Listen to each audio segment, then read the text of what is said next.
কি ঘটনা ঘটেছে? কি ঘটনা ঘটেছে আমাকে তো ওই মেয়েটা বলে দিয়েছে, আমার স্বামীটা মতলব ওই দেশে মতলব ওকে বিয়ে করে ছেড়ে দিয়ে এসেছিল। হ্যাঁ আর ওরা তো মতলব আবার অন্য মেয়ে নিয়ে পালিয়ে এসেছিল এই গ্রামে। হ্যাঁ আর তো ওই মেয়েটা মতো দেশ থেকে রাগে চলে এসেছে, ওকে দিয়েছে। ওই ছেলেটা বলছে তোমার ছেলেকে নেবে, আর ছোটো ছেলে নিয়ে কি করে কাজ করবে আর কি করে খাবে দেশে।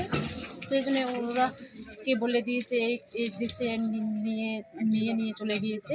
হুম। ওকে খবর পেয়েছে, সেই জন্য ওকে ওই মানে বাচ্চার মা চলে এসছে। বাচ্চাটা মা চলে এসেছে। হুম। তবে ওরা আগে চলে এসেছে, বলছে আমি ছোট নিয়ে ছেলে কোথা থাকবো, সেই জন্য ওকে এসেছে। আজকে কি হয়েছে? আজকে ওরা বলছে আমি বাথরুম গিয়েছিলাম, ওইরকম বলছে ওই মেয়েটা। হুম। বলছে বাথরুম গিয়েছিলাম, আমি বাথরুমকে কোলে ছেলে দিয়ে দিল, বলছে আমি বাথরুম যাচ্ছি। হুম। কে তো বাথরুম চলে গেল, ওরা তো আস্তে আস্তে দেখছে না ছেলেটা, হুম। তাই ওকে নিয়ে চলে গেল, মেরে দিল, তাকে ফেলে দিল নদীতে। নদীতে ফেলে দিয়েছে। এখন কি হচ্ছে? এখন কি হচ্ছে, এখন এই যে পুলিশ জেনেছে, খুঁজছে, নদীতে পাচ্ছে না, এখন পর্যন্ত পায় না ছেলেটা। আপনার নাম? আমাদের নাম সুশীলা সোরেন। না, কি ঘটনা ঘটেছে এখানে? এখানে একটা আদিবাসীদের ছেলে মানে জলে ফেলে দিয়েছে ওর বাবা।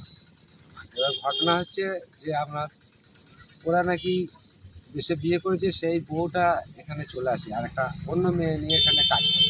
কোন গ্রামে? পানবড়িয়া গ্রামে। আচ্ছা। পানবড়িয়া গ্রামে কাজ করতে এসছে, সেই বউটা খবর পায় যে ও একটা অন্য মেয়ে নিয়ে এখানে কাজ করছে। এখন ছেলের মা এখন সে বলছে আমি ছেলে নিয়ে এখানে কোনো কারণবশত এখানে খবর পেয়ে এখানে চলে আসে। দিয়ে ওকে ধরে বলে হ্যাঁ তুমি যে বিয়ে করেছো কি ওকে নিয়ে চলছো, তাহলে আমি এই ছেলের মা, আমি এই ছেলে নিয়ে কাজ করে সেটা কী খাবো, তাহলে তোমার ছেলে তুমি নাও, দিয়ে তুমি আমরা যেখানে বিয়ে করেছো এখানে নিয়ে খাবো। এই পজিশনে ওদের একটু এমনি পাতা কাটাকাটি যাই হয়েছে, সেই পজিশনে এখন ওই ছেলেটা বলেছে ঠিক আছে ছেলেটাকে ধরো আমি একটু বাথরুম থেকে আসি।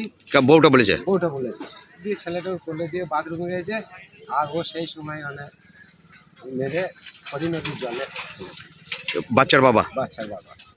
যে এখন কি বডি পাওয়া গেছে? না এখনো পাওয়া যায়নি, পুলিশ খুঁজি করছে, পুলিশ এসে গেছে। আর সেই বাচ্চার বাবা কোথায়? বাচ্চার বাবাকে পুলিশ ধরে রেখেছে। আপনার নাম? মোস্তফা শেখ, বাড়ি? তুল্লা।